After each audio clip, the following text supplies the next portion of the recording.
ನಮಸ್ಕಾರ ಸ್ನೇಹಿತರೆ, success life Kannada ಚಾನಲ್ನ ಮತ್ತೊಂದು ವಿಡಿಯೋಗೆ ತಮ್ಮೆಲ್ಲರಿಗೂ ಆತ್ಮೀಯವಾದ ಸ್ವಾಗತ. ನೀವು ಒಂದು ವೇಳೆ ನಮ್ಮ ಚಾನಲ್ನ ಫಸ್ಟ್ ಟೈಮ್ ವಿಸಿಟ್ ಮಾಡ್ತಾ ಇದ್ದರೆ ನಮ್ಮ ಚಾನಲ್ನಲ್ಲಿ ಅಪ್ಲೋಡ್ ಆಗ್ತಾ ಇರುವ ಎಲ್ಲ ವಿಡಿಯೋಗಳನ್ನು ತಪ್ಪದೇ ನೋಡಿ. ಬದುಕನ್ನೇ ಬದಲಿಸುವಂತಹ ಅತ್ಯದ್ಭುತ ಕಥೆಗಳು, ಅತ್ಯದ್ಭುತ ಮೋಟಿವೇಶ್ನಲ್ ಫೈಟ್ಸ್ಗಳು ಮತ್ತು ಜೀವನದಲ್ಲಿ ನಾವು ಹೇಗೆ ಬದುಕಬೇಕು ಅನ್ನುವಂತಹ ಕಥೆಗಳೊಂದಿಗೆ ನೀವು ತಿಳಿದುಕೊಳ್ಳುವಂತಹ ಅಂಶಗಳು ನಮ್ಮ ಚಾನಲ್ನಲ್ಲಿ ಪ್ರತಿದಿನ ಅಪ್ಲೋಡ್ ಆಗ್ತಾನೆ ಇರುತ್ತೆ. ದಯವಿಟ್ಟು ಚಾನಲ್ನ ಸಬ್ಸ್ಕ್ರೈಬ್ ಮಾಡ್ಕೊಳ್ಳಿಲ್ಲ ಅಂದರೆ ಸಬ್ಸ್ಕ್ರೈಬ್ ಮಾಡ್ಕೊಳ್ಳೋದನ್ನು ಮಾತ್ರ ಮರಿಬೇಡಿ. ಬನ್ನಿ ಹಾಗಾದರೆ ಜೀವನದಲ್ಲಿ ನಾವು ಹೇಗೆ ಬದುಕಬೇಕು, ಬದುಕಿದರೆ ಯಾವ ತರಹ ನಾವು ಬದುಕಬೇಕು, ಇನ್ನಷ್ಟು ಜನರಿಗೆ ಮಾದರಿಯಾಗಿ ನಾವು ಯಾವ ತರಹ ಜೀವನದಲ್ಲಿ ಮುಂದಿನ ಹೆಜ್ಜೆಗಳನ್ನು ಇಡಬೇಕು ಅಂತ ನೋಡಬೇಕು ಅಂದರೆ ವಿಡಿಯೋನ ತಪ್ಪದೇ ನೋಡಿ, ಸ್ಕಿಪ್ ಮಾಡದೆ ಈ ವಿಡಿಯೋನ ನೋಡಿ. ಇದು ಒಂದು ಸುಂದರವಾದ ಕತೆ. ಈ ಕಥೆಯಲ್ಲಿ ತುಂಬಾ ಅರ್ಥ ಇದೆ, ತುಂಬಾ ಒಳ್ಳೆಯ ಸಂದೇಶ ಇದೆ. ಬನ್ನಿ ಹಾಗಾದರೆ ಕತೆ ಕಡೆಗೆ ಬರೋಣ. ಒಂದೂರಲ್ಲಿ ಒಂದು ಸುಂದರವಾದ ಸಂಸಾರ ವಾಸವಾಗಿರುತ್ತೆ. ಆ ಸಂಸಾರದಲ್ಲಿ ಗಂಡ, ಹೆಂಡತಿ ಮತ್ತು ಅವನ ಮಕ್ಕಳು, ಜನರ ಪುಟ್ಟ ಸಂಸಾರ. ಒಂದು ಗಂಡು ಮತ್ತು ಒಂದು ಹೆಣ್ಣು ಮಗುವಿಗೆ ಜನ್ಮ ನೀಡಿದ ಆ ತಂದೆ ತಾಯಿಗಳು ತುಂಬಾ ಅದೃಷ್ಟವಂತರಾಗಿರ್ತಾರೆ. ಆ ಮಕ್ಕಳ ಜನನ ಆದ ತಕ್ಷಣವೇ ಅವರು ವ್ಯಾಪಾರದಲ್ಲಿ ತುಂಬಾ ವೃದ್ಧಿಯಾಗುತ್ತೆ, ತುಂಬಾ ದೊಡ್ಡ ಶ್ರೀಮಂತರಾಗಿ ಬೆಳೆದು ಬಿಡ್ತಾರೆ. ಮಗಳಿಗೆ ಒಂದು ಅದ್ಭುತ ಹುಡುಗನನ್ನು ನೋಡಿ ಮದುವೆ ಮಾಡಿಬಿಡ್ತಾರೆ. ಇನ್ನು ಮಗ ಉಳಿತಾನೆ. ಮಗನೂ ಕೂಡ ತುಂಬಾ ಬುದ್ಧಿವಂತ, ತುಂಬಾ ಚಾಣಾಕ್ಷ. ಅದರಂತೆ ಅವನಿಗೂ ಕೂಡ ಒಂದು ಮದುವೆಯನ್ನು ಮಾಡ್ತಾರೆ. ಮದುವೆ ಮಾಡಿದ ತಕ್ಷಣ ಅವನ ತಂದೆ ತಾಯಿ ಇಬ್ಬರು, ನಮ್ಮ ಕೆಲಸ ಇನ್ನು ಮುಗೀತು, ಇನ್ನು ಯಾವುದೇ ಕಾರಣಕ್ಕೂ ನಾವು ಇಲ್ಲಿ ಇರೋದಕ್ಕೆ ಸಾಧ್ಯ ಇಲ್ಲ, ನಮ್ಮ ಬಿಸ್ನೆಸ್ನ ಹ್ಯಾಂಡಲ್ ಮಾಡೋದಕ್ಕೆ ಅಂತ ನಾವು ವಿದೇಶದಲ್ಲಿ ವಾಸವಾಗ್ತೀವಿ ಅಂತ ಆ ಹುಡುಗನ ಮದುವೆ ಮಾಡಿ ಇಬ್ಬರು ವಯಸ್ಸಾದ ದಂಪತಿ ಅವರ ಬಿಸ್ನೆಸ್ ಮ್ಯಾನೇಜ್ಮೆಂಟ್ಗೋಸ್ಕರ ಫಾರಿನ್ಗೆ ಹೋಗ್ತಾರೆ. ವಿದೇಶದಲ್ಲಿ ಅವರ ಅತ್ಯುನ್ನತ ಬಿಸ್ನೆಸ್ ಮೇಂಟೈನ್ ಮಾಡ್ತಿರ್ತಾರೆ. ಇತ್ತ ಕಡೆ ಅಂದರೆ ಅವರ ಮಗ ಮದುವೆ ಮಾಡಿಕೊಂಡು ತುಂಬ ಜಾಲಿಯಾದ ಸಂಸಾರವನ್ನು ನಿಭಾಯಿಸ್ತಾ ಇರ್ತಾನೆ. ತುಂಬ ಹ್ಯಾಪಿಯಾಗಿ ಆ ಕಡೆ ಈ ಕಡೆ ಸುತ್ತಾಡಿ ತಮ್ಮ ಮದುವೆಯ ಜೀವನವನ್ನು ಕಳೀತಾನೆ. ಕೆಲವು ತಿಂಗಳು ಆಗತ್ತೆ. ತುಂಬಾ ಚಾಣಾಕ್ಷ ಆಗಿದ್ದ ಆ ಗಂಡ ವ್ಯಾಪಾರದಲ್ಲಿ ನಾನು ಏನಾದರೂ ಸಾಧನೆ ಮಾಡಬೇಕು ಎಂಬ ಹಂಬಲ ಅವನ ಮನಸ್ಸಿನಲ್ಲಿ ಹುಟ್ಟುತ್ತೆ. ಆಗ ಅವನು ಅವರ ತಂದೆ ತಾಯಿ ಇರುವ ವಿದೇಶವನ್ನೇ ಚಾಯ್ಸ್ ಮಾಡ್ಕೋತಾನೆ. ಹೆಂಡತಿಗೆ ವಿಷಯವನ್ನು ತಿಳಿಸ್ತಾನೆ. ನಾನು ವಿದೇಶದಲ್ಲಿ ನನ್ನ ಉನ್ನತ ವ್ಯಾಪಾರವನ್ನು ಮತ್ತಷ್ಟು ದೊಡ್ಡ ಮಟ್ಟಕ್ಕೆ ಒಯ್ಯಬೇಕು ಅಂದ್ಕೊಂಡಿದ್ದೀನಿ. ವ್ಯಾಪಾರದಲ್ಲಿ ದೊಡ್ಡ ಮಟ್ಟಕ್ಕೆ ಏನಾದರೂ ಒಂದು ಹೆಸರು ಮಾಡಬೇಕು ಅನ್ನೋ ಹಂಬಲ ನನಗಿದೆ. ಅದಕ್ಕೋಸ್ಕರ ನಮ್ಮ ಅಪ್ಪ ಮತ್ತು ಅಮ್ಮ ಇರೋ ಫಾರಿನ್ನಲ್ಲಿ ನಾನು ನನ್ನ ಬಿಸ್ನೆಸ್ನ ಮತ್ತಷ್ಟು ಉತ್ತುಂಗಕ್ಕೆ ಏರಿಸ್ತೀನಿ. ಅಲ್ಲಿವರೆಗೂ ನೀನು ಇಲ್ಲಿಯೇ ಇರಬೇಕು. ಕೆಲವು ದಿನಗಳು ಮಾತ್ರ, ನಾನು ಮತ್ತೆ ವಾಪಸ್ ಬರ್ತೀನಿ. ಅಲ್ಲಿಂದ ದುಡ್ಡು ಮಾಡ್ಕೊಂಡು ಬಂದ ಮೇಲೆ ನಾವಿಲ್ಲಿ ಜಾಲಿಯಾದ ಸಂಸಾರವನ್ನು ಸಾಗಿಸಬಹುದು ಅಂತ ಹೆಂಡತಿಗೆ ಎಲ್ಲ ವಿಷಯವನ್ನು ತಿಳಿಸಿ ಅಲ್ಲಿಂದ ಫಾರಿನ್ಗೆ ಹಾರ್ತಾನೆ. ಅಲ್ಲಿ ಅವನ ವ್ಯಾಪಾರದಲ್ಲಿ ಮುಳುಗಿ ಹೋಗ್ಬಿಡ್ತಾನೆ. ತಿಂಗಳುಗಳು ಕಳೆದಂತೆ ವರ್ಷಗಳು ಉರುಳಿದಂತೆ ವ್ಯಾಪಾರದಲ್ಲಿ ಅವನು ತುಂಬಾ ಉನ್ನತ ಮಟ್ಟಕ್ಕೆ ಸಾಗುತ್ತಾನೆ. ಮುಟ್ಟಿದ್ದೆಲ್ಲವೂ ಚಿನ್ನವಾಗತೊಡಗುತ್ತೆ. ಕೋಟಿ ಬಂಡವಾಳ ಹಾಕಿ ಅದರ 10ರಷ್ಟು ವ್ಯಾಪಾರದಲ್ಲಿ ಕೋಟಿ ಆದಾಯವನ್ನು ಗಳಿಸ್ತಾನೆ. ಈ ವ್ಯಾಪಾರದ ಜಂಜಾಟಿನಲ್ಲಿ ಅವನು ಯಾವತ್ತಿಗೂ ಅವನ ಮಡದಿ ಮತ್ತು ಮಕ್ಕಳನ್ನು ಮರೆಯೋದಿಲ್ಲ. ತಿಂಗಳಿಗೊಮ್ಮೆ, ವಾರಕ್ಕೊಮ್ಮೆ ಅವರಿಗೆ ಫೋನ್ ಕಾಲ್ ಮಾಡಿ ಅವರ ಯೋಗಕ್ಷೇಮವನ್ನು ವಿಚಾರಿಸ್ತಾ ಇರ್ತಾನೆ. ಹೀಗೆ ಅವನ ಕೆಲಸಿನ ಗುಂಗಿನಲ್ಲಿ 16ರಿಂದ 17 ವರ್ಷಗಳು ಕಳೆದು ಹೋದದೇ ಅವನಿಗೆ ಗೊತ್ತಾಗೋದಿಲ್ಲ. ತುಂಬಾ ದುಡ್ಡು ಮಾಡ್ತಾನೆ, ಕೋಟಿ ಸಂಪಾದನೆ ಮಾಡ್ತಾನೆ. ನನ್ನ ಹೆಂಡತಿ ಮಕ್ಕಳು ಕೂತು ತಿನ್ನುವಷ್ಟು ಆಸ್ತಿ ಸಂಪಾದನೆ ಮಾಡಿದ್ದೀನಿ, ದುಡ್ಡು ಸಂಪಾದನೆ ಮಾಡಿದ್ದೀನಿ, ಏನು ಬೇಕೋ ಅದೆಲ್ಲ ಮಾಡಿದ್ದೀನಿ. ನಾವೀಗ ಕೂತು ತಿನ್ನುವಷ್ಟು ಸಂಪಾದನೆ ಮಾಡಿದ್ದು ಯಾರಿಗೋಸ್ಕರ? ಎಲ್ಲವೂ ನಮಗೋಸ್ಕರ. ಅಷ್ಟೇ ಅಲ್ಲ, 4ರಿಂದ 5 ತಲೆಮಾರಿಗಾಗುವಷ್ಟು ಆಸ್ತಿ ಸಂಪಾದನೆ ಮಾಡಿದ್ದೀನಿ. ಇದೇ ಕಂಟಿನ್ಯೂ ಆಗಿ ನಡೆಸ್ಕೊತಾ ಹೋದರೆ ನಮ್ಮ ಇಡೀ ವಂಶವೇ ಪಾರಾಗಿ ಬಿಡುತ್ತೆ. ಅಷ್ಟೊಂದು ಕೋಟಿಗಟ್ಟಲೆ ಆಸ್ತಿ ಸಂಪಾದನೆ ಮಾಡಿದ್ದು ಸಾಕು. ಇನ್ನು ಏನಿದ್ರು ನನ್ನ ಫ್ಯಾಮಿಲಿ ಜೊತೆ ಸಮಯ ಕಳೀಬೇಕು ಅಂತ ತಾಯ್ನಾಡಿಗೆ ವಾಪಸ್ ಮರಳಬೇಕು ಅನ್ನೋ ನಿರ್ಧಾರ ಮಾಡ್ತಾನೆ. ಅದರಂತೆ ಮಾರನೇ ದಿನ ದೊಡ್ಡ ಹಡಗಿನಲ್ಲಿ ಪ್ರಯಾಣ ಬೆಳೆಸ್ತಾನೆ. ಸಮುದ್ರದ ಮುಖಾಂತರ ತನ್ನ ತಾಯ್ನಾಡಿಗೆ ಮರಳಬೇಕು ಅಂತ ಅವನು ತುಂಬಾ ಆಸೆ ಪಟ್ಟಿರ್ತಾನೆ. ಅದರಂತೆ ಸಮುದ್ರದ ಮಾರ್ಗವಾಗಿ ತಾಯ್ನಾಡಿಗೆ ಮರಳುವಾಗ ಆ ಹಡಗಿನಲ್ಲಿ ಒಬ್ಬ ಹಿರಿಯ ಸನ್ಯಾಸಿಗಳು ಅವನ ಕಣ್ಣಿಗೆ ಬೀಳ್ತಾರೆ. ಸನ್ಯಾಸಿಗಳಿಗೆ ತುಂಬಾ ದುಃಖ ಆಗಿರುತ್ತೆ. ಅವರ ಮನಸ್ಸಿನಲ್ಲಿ ತುಂಬಾ ಬೇಜಾರು ತುಂಬಿಕೊಂಡಿರುತ್ತೆ.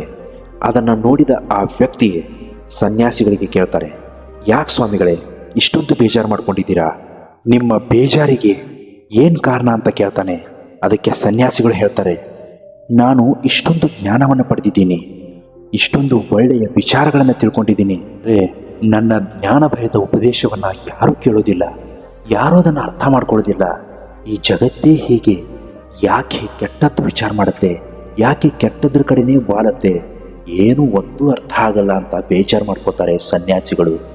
ಆದರೆ ಆ ವ್ಯಕ್ತಿ ಸನ್ಯಾಸಿಗೆ ಒಂದು ಮಾತನ್ನು ಹೇಳ್ತಾರೆ, ಸ್ವಾಮೀಜಿ, ಯಾರು ಕೇಳದೆ ಇದ್ರೆ ಏನಾಯಿತು, ನಾನು ನಿಮ್ಮ ಮಾತನ್ನು ಕೇಳ್ತೀನಿ, ಹೇಳಿ, ನಿಮ್ಮ ಒಂದು ಉಪದೇಶ ನನ್ನ ಜೀವನವನ್ನೇ ಪಾವನಗೊಳಿಸಬೇಕು, ಅಂತಹ ಯಾವುದಾದ್ರೂ ಒಂದು ಒಳ್ಳೆಯ ಮಾತನ್ನು ನೀವು ನನಗೆ ಹೇಳ್ತೀರಾ?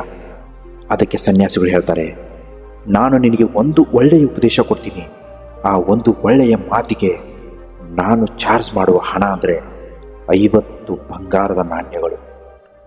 ಆ ಮಾತನ್ನು ಕೇಳಿದ ಆ ವ್ಯಕ್ತಿಗೆ ಒಂದು ಕ್ಷಣ ಶಾಕ್ ಆಗುತ್ತೆ.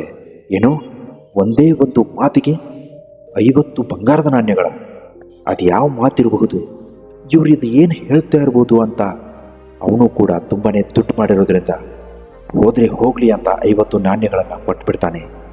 50 ನಾಣ್ಯಗಳನ್ನು ತಗೊಂಡ ಆ ಸ್ವಾಮೀಜಿ ಆ ವ್ಯಕ್ತಿಗೆ ಒಂದು ಮಾತನ್ನು ಹೇಳ್ತಾರೆ, ಜೀವನದಲ್ಲಿ ನೀನು ಯಾವುದೇ ನಿರ್ಧಾರ ತಗೋ, ಆದರೆ ಆ ನಿರ್ಧಾರ ತೆಗೆದುಕೊಳ್ಳುವುದಕ್ಕಿಂತ ಮುಂಚೆ 10 ನಿಮಿಷ ಯೋಚನೆ ಮಾಡು, 10 ನಿಮಿಷಗಳ ನಂತರ ಯೋಚನೆ ಮಾಡಿ ಆಮೇಲೆ ನಿರ್ಧಾರ ತಗೋ ಅಂತ ಹೇಳ್ತಾರೆ. ಆ ಮಾತನ್ನು ಕೇಳಿಸಿಕೊಂಡ ವ್ಯಕ್ತಿ ತನ್ನ ಮನೆ ಕಡೆಗೆ ಬರ್ತಾನೆ. ಮನೆಗೆ ಬಂದ ತಕ್ಷಣ ಗೇಟ್ ಒಳಗಡೆ ಹೋದ ತಕ್ಷಣವೇ ಸೆಕ್ಯೂರಿಟಿ ಗಾರ್ಡ್ ಆ ವ್ಯಕ್ತಿಗೆ ಸಲ್ಯೂಟ್ ಮಾಡ್ತಾನೆ. ಸೆಕ್ಯೂರಿಟಿ ಗಾರ್ಡ್ಗೂ ಆ ವ್ಯಕ್ತಿ ಸಲ್ಯೂಟ್ ಮಾಡಿ, ನಾನು ಬಂದ ವಿಷಯ ಯಾರಿಗೂ ಹೇಳಬೇಡ, ನನ್ನ ಹೆಂಡತಿಗೆ ನಾನು ಸರ್ಪ್ರೈಸ್ ಕೊಡಬೇಕು ಅಂತ ಆ ಸೆಕ್ಯೂರಿಟಿ ಗಾರ್ಡ್ಗೆ 100 ರೂಪಾಯಿ ಕೊಟ್ಟು ಒಳಗಡೆ ಹೋಗ್ತಾನೆ. ಒಳಗಡೆ ಹೋದ ತಕ್ಷಣವೇ ಬೆಡ್ರೂಮ್ ಕಡೆಗೆ ಹೋಗ್ತಾನೆ. ಅವನ ಬೆಡ್ರೂಮ್ನಲ್ಲಿ ಅವನ ಹೆಂಡತಿ ಪಕ್ಕ ಮತ್ತೆ ಯಾರೋ ಮಲ್ಕೊಂಡಿರೋದನ್ನು ನೋಡ್ತಾನೆ. ಅದನ್ನು ನೋಡಿದ ತಕ್ಷಣ ಅವನ ಹೃದಯವೇ ಒಡೆದ ಹಾಗಾಗತ್ತೆ. ನಾನು ಇಷ್ಟು ಕಷ್ಟಪಟ್ಟು ಗಳಿಸಿ ಹಣ, ಒಡವೆ, ಆಸ್ತಿ ಪಾಸ್ತಿ, ಬಂಗ್ಲೆ, ಜಮೀನು, ಎಷ್ಟು ಕೋಟಿಗಟ್ಟಲೆ ಆಸ್ತಿ ಸಂಪಾದನೆ ಮಾಡಿದ್ದು ಯಾರಿಗೋಸ್ಕರ? ನನ್ನ ಹೆಂಡತಿ ಮಕ್ಕಳಿಗೋಸ್ಕರ. ಆದರೆ ನನ್ನ ಹೆಂಡತಿ ನನ್ನ ಜೊತೆ ಬಿಟ್ಟು ಬೇರೆ ಯಾರ ಜೊತೆನೂ ಮಲ್ಕೊಂಡಿದ್ದಾಳೆ ಅಂತ ತುಂಬಾ ನೊಂದ್ಕೋತಾನೆ, ತುಂಬಾ ಬೇಜಾರು ಮಾಡ್ಕೋತಾನೆ. ಏನು ಮಾಡೋಕ್ಕಾಗಲ್ಲ, ನನ್ನ ಹೆಂಡತಿನ ಯಾರಿಂದನೂ ಬಚಾವ್ ಮಾಡೋಕ್ಕಾಗಲ್ಲ ಅಂತ ಒಳಗಡೆಯಿಂದ ದೊಡ್ಡ ಖಡ್ಗವನ್ನು ತಗೊಂಡ್ಬರ್ತಾನೆ. ಯಾವುದೇ ಕಾರಣಕ್ಕೂ ನನ್ನ ಹೆಂಡತಿ ಮತ್ತು ನನ್ನ ಹೆಂಡತಿಯ ಪಕ್ಕದಲ್ಲಿ ಮಲ್ಕೊಂಡಿರೋರನ್ನು ನಾನು ಉಳಿಸೋಕ್ಕಾಗಲ್ಲ, ಅವರನ್ನು ಕೊಂದಿಯೇ ತೀರ್ತೀನಿ ಅಂತ ಒಳಗಡೆ ಹೋಗ್ತಾನೆ. ಒಳಗಡೆ ಹೋದ ತಕ್ಷಣವೇ ಸನ್ಯಾಸಿಗಳು ಹೇಳಿದ ಮಾತನ್ನು ನೆನಪು ಮಾಡ್ಕೋತಾನೆ. ಸನ್ಯಾಸಿಗಳು ಏನು ಹೇಳಿರ್ತಾರೆ ಗೊತ್ತಾ? ಯಾವುದೇ ನಿರ್ಧಾರ ತೆಗೆದುಕ್ಕಿಂತ ಮುಂಚೆ 10 ನಿಮಿಷ ಯೋಚನೆ ಮಾಡು, ಯೋಚನೆ ಮಾಡಿ ನಿರ್ಧಾರ ತಗೋ ಅಂತ ಆ ವ್ಯಕ್ತಿಗೆ ಹೇಳಿದ್ದನ್ನು ನೆನಪು ಮಾಡ್ಕೋತಾನೆ. ಸ್ವಲ್ಪ ಹೊತ್ತು ಸಮಾಧಾನ ಮಾಡಿಕೊಂಡು ಆ ಖಡ್ಗವನ್ನು ಕೆಳಗೆ ಚೆಲ್ಲಿಬಿಡ್ತಾನೆ. ಆ ಖಡ್ಗ ಬಿದ್ದ ಸಪ್ಪಳಕ್ಕೆ ಅವನ ಹೆಂಡತಿ ಎದ್ದೇಳ್ತಾಳೆ. ಎದ್ದ ತಕ್ಷಣವೇ ಗಂಡನ ಬಳಿಗೆ ಬಂದು ಸಂತೋಷದಿಂದ ಗಂಡನನ್ನು ತಪ್ಕೊಂಡ್ಬಿಡ್ತಾಳೆ. ಹೇಗಿದ್ದೀರಾ, ಚೆನ್ನಾಗಿದ್ದೀರಾ, ನೀವೀಗ ಬಂದ್ರ, ಇನ್ನು ಮುಂದೆ ನಮ್ಮನ್ನು ಬಿಟ್ಟು ಯಾವತ್ತೂ ಹೋಗಬೇಡಿ. ನೋಡಿ, ನಿಮ್ಮ ಮಗಳನ್ನು ನೋಡಿ, ಎಷ್ಟು ದೊಡ್ಡವಳಾಗಿದ್ದಾಳೆ, ನಿಮ್ಮ ಮಗ ಕೂಡ ತುಂಬಾ ದೊಡ್ಡವನಾಗಿದ್ದಾನೆ. ನಾನು, ನನ್ನ ಮಗಳು ನಿಮ್ಮನ್ನೇ ನೆನೆಸ್ಕೋತಾ ಇದ್ವಿ. ನೀವೇನು ಮಾಡ್ತಾ ಇದ್ದೀರಾ? ಎಷ್ಟೊಂದು ನಮಗೋಸ್ಕರ ದುಡಿತೀರಾ, ಎಷ್ಟೊಂದು ಕಷ್ಟಪಡ್ತಾ ಇದ್ದೀರಾ, ಹೇಗೆ ಬದುಕ್ತಾ ಇದ್ದೀರಾ? ನಮ್ಮನ್ನೆಲ್ಲ ಬಿಟ್ಟು ಅವರೆಲ್ಲ ಅಲ್ಲಿ ಹೇಗೆ ಬದುಕ್ತಾ ಇದ್ದಾರೆ ಅಂತ ನಾವು ಯೋಚನೆ ಮಾಡ್ತಿದ್ವಿ. ಆಗಲೇ ನೀವು ನಮ್ಮ ಬಳಿಗೆ ಬಂದರೆ. ಹೀಗೆ ಹೇಳುವಾಗ ಆ ವ್ಯಕ್ತಿಯ ಕಣ್ಣಲ್ಲಿ ನೀರು ಬರುತ್ತೆ.